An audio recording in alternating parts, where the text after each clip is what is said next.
Kids, स्वागत है आप सभी का मेरे इस नए वीडियो में। बच्चों, आज हम क्या सीखेंगे? आज हम सीखेंगे A for apple, B for ball, C for cat। Okay बच्चों, ये क्या है?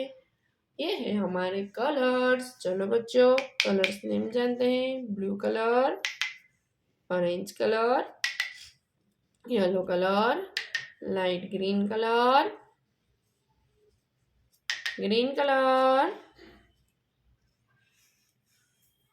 चलो बच्चों, स्टार्ट करते हैं।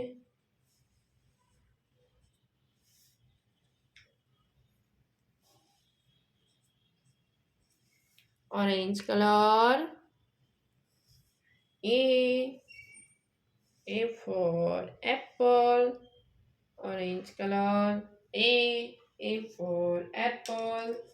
इसके बाद बी,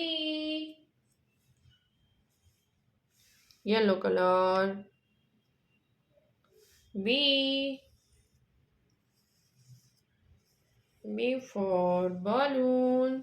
बी के बाद C, C for camel, orange color, C for camel, yellow color, D for dog, D के बाद E for eagle,